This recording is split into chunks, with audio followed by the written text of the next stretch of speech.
Alors, bienvenue dans cette nouvelle capsule.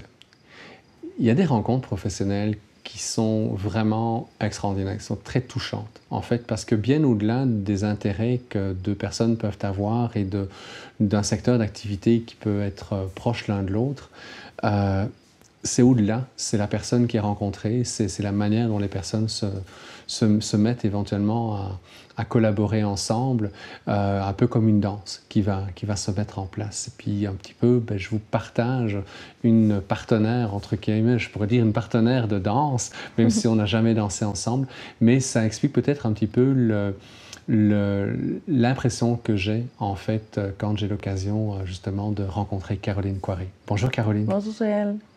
Dis-moi Caroline, récemment tu as sorti un beau livre qui s'appelle L'enfant stressé. Qu'est-ce qui t'a amené en fait à écrire ce livre? D'abord, avant même d'écrire le livre, j'avais débuté une série de conférences. J'avais appelé Le stress et l'anxiété chez les enfants.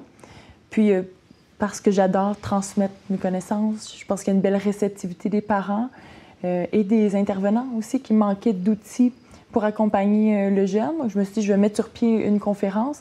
Et alors que je pensais que j'allais le présenter devant quelques personnes, en un an, je l'ai présenté devant plus de 5000 personnes. Donc, à travers cette série de conférences-là, c'est une maison d'édition qui m'a contactée et qui m'a dit, est-ce que tu auras envie de transmettre ton savoir par écrit? Puis c'était dans mes idées, des projets de vie qu'on se fait, de me dire qu'un jour, j'allais écrire.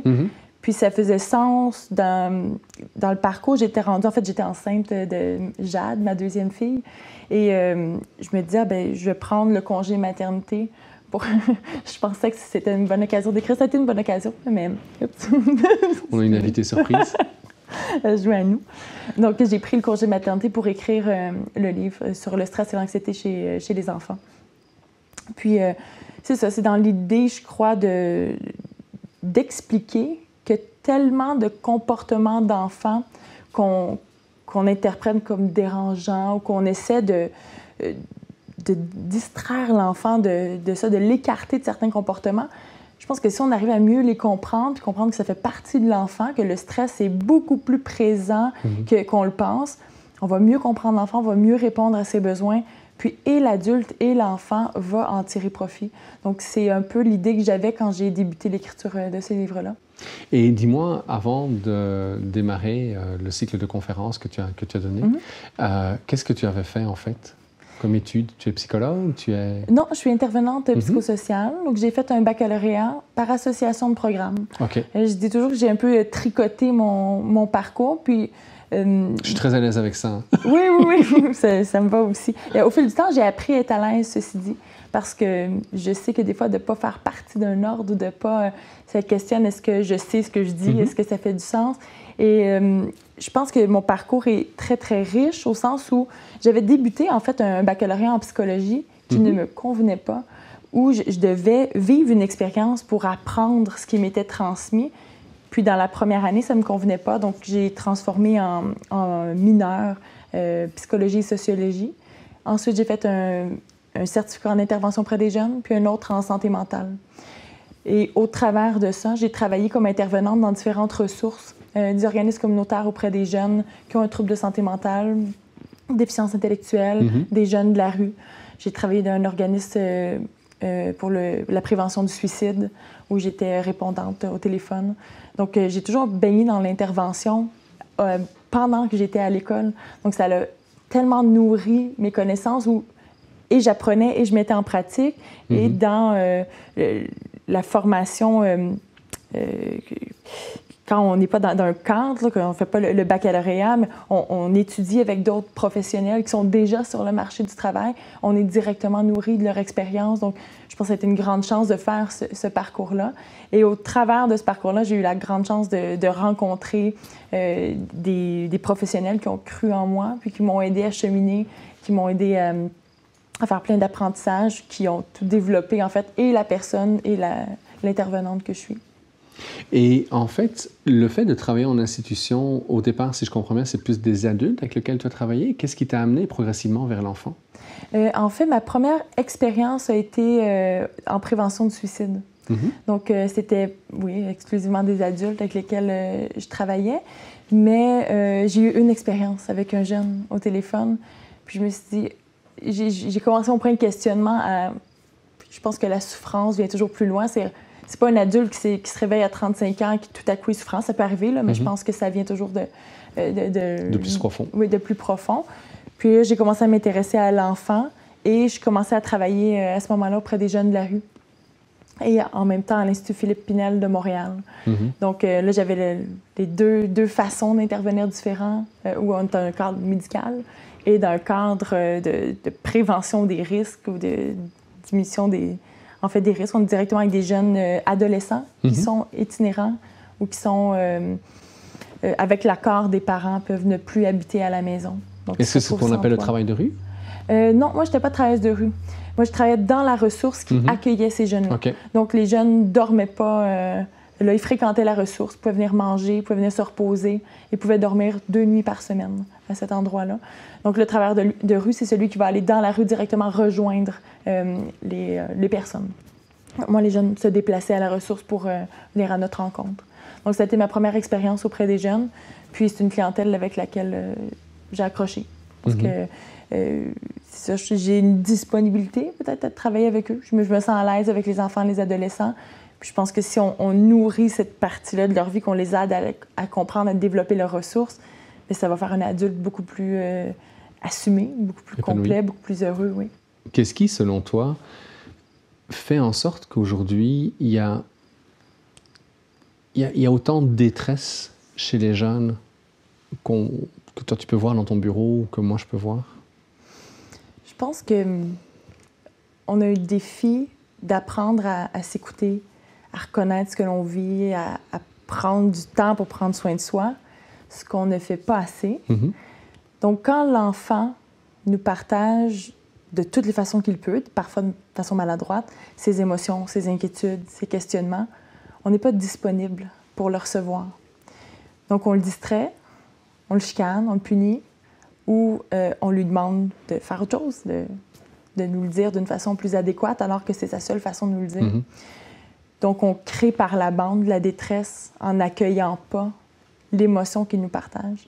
Je pense que les enfants, tellement rapidement, même mon bébé, chez qui j'observe, qu'elle est déjà en train de me partager ce qu'elle vit, ce qu'elle ressent.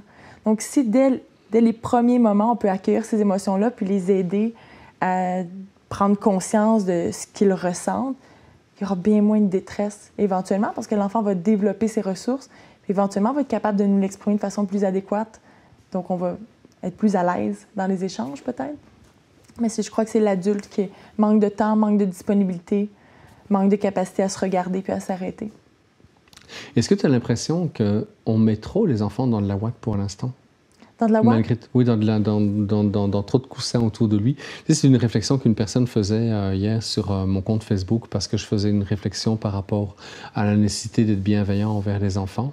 Et puis, la personne réagissait d'une manière... puis je la connais, je l'apprécie beaucoup, cette personne-là. C'est une personne que je connais depuis très, très, très longtemps.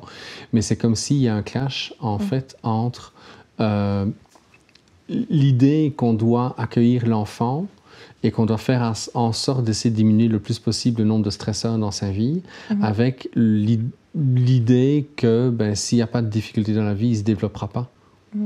Mais je crois que les gens comprennent mal ce qu'est la bienveillance. C'est comme si d'être bienveillant, j'ai l'impression que les gens comprennent que c'est un peu de pas permettre à l'enfant... C'est comme si on mettait un baume sur ce qu'il vit, on le met dans une ouate qui le protège, qui l'empêche de vivre des expériences, ou qui, au contraire, on dit « c'est pas grave, ça dérange pas ». Mais c'est pas ça du tout, la bienveillance. Je pense que c'est une posture de l'adulte qui dit « je vais t'accueillir, je vais t'accompagner dans ce que tu vis, ce qui est le fun comme ce qui est le moins le fun, pour que tu développes tes ressources ». Autant de mettre dans la ouate que de lancer l'enfant dans la gueule du loup, je pense que c'est pas bon. Oui, l'enfant doit vivre ses expériences, il doit avoir l'occasion de poser des questions, de ressentir des émotions qui sont moins agréables, mais toujours avec la présence de l'adulte, la disponibilité. Donc, ce n'est pas de faire à la place de l'enfant, mais ce n'est pas de le forcer à le vivre seul pour qu'il apprenne de cette expérience-là, parce qu'au contraire, il va plonger dans ses mécanismes de défense qui vont devenir de plus en plus rigides. Donc, il ne développera pas ses ressources. Si on lui dit, bien, fais-le toute seule, sois un homme, apprends. Je ne crois pas que c'est des façons d'être qui permettent à l'enfant de se développer. Donc mettre l'enfant dans la ouate, je ne pense pas que c'est ce qu'on fait en axant de plus en plus nos interventions sur les émotions. Au contraire, je pense qu'on leur donne les meilleurs outils pour éventuellement être capable de faire face aux défis de la vie puis de bâtir toute leur résilience. Et est-ce que tu arrives à faire, je ne sais pas, tout le travail que tu fais en intervention, comment est-ce que tu regardes l'avenir de tes enfants? Comment je regarde l'avenir de mes propres enfants? D'abord, je dis toujours à la blague que Mégane, qui est ma plus grande, que 4 ans aujourd'hui, je dis toujours que c'est mon expérience sociale. Avec mon conjoint, dès qu'elle est née, Mégane, je me suis mis à ultra valider ses émotions et questionner ce qu'elle ressent et pourquoi elle ressent ça, puis qu'est-ce qu'on peut faire. Et puis les gens de mon entourage le riaient un peu de moi, puis disaient ben, « voyons donc, elle est trop petite pour comprendre ça ». Puis du haut de ses 4 ans, elle m'étonne tellement à avoir des réflexions. Je me dis, wow, t'as compris ça? Je veux dire, ça t'a enseigné ça, ce qu'on fait avec toi depuis que t'es né. Puis ça bâtit ses ressources. Donc, je pense que, et j'invite les parents à faire ça aussi. D'abord, ça bâtit le lien incroyablement fort avec l'enfant, où il se sent accueilli, reconnu, mais ça lui donne des outils pour s'exprimer face à d'autres personnes, puis être constamment aligné sur ce qu'elle est, ce qu'elle ressent. Puis il y a des contextes où elle va à la petite école, elle va à la prématernelle, où c'est un enfant assez timide, mais lorsque elle ressent des émotions, c'est juste normal de les nommer. Elle se sent pas mal, puis elle voit pas pourquoi ça pourrait être dérangeant de nommer son émotion. Elle se sent pas bien, elle le nomme. Donc, la façon que j'entrevois l'avenir de mes enfants, bien, je vais continuer ça, de valider, nourrir, puis aider les gens autour à en prendre conscience pour que elles restent toujours alignées, que mes 2 filles restent toujours alignées avec ce qu'elles sont, ce qu'elles ressentent, ce qu'elles veulent être. En fait, c'est de les outiller, et puis alors, ce sera à elles de construire leur monde, comme Absolument. Toi et moi, on a dû construire le monde au départ de ce qu'on a reçu en héritage, en fait. Oui. Mais écoute, Caroline, je te remercie beaucoup. Merci à toi, Joël. Si vous avez un livre à acheter présentement, L'enfant stressé de Caroline Coiré, vous recevrez probablement beaucoup d'outils pour pouvoir accompagner en fait vos enfants quand il y a une situation de stress ou une situation anxieuse qui se présente en fait à eux. Et puis nous, on se retrouve dans une prochaine vidéo. À bientôt. Au revoir, Caroline. Au revoir.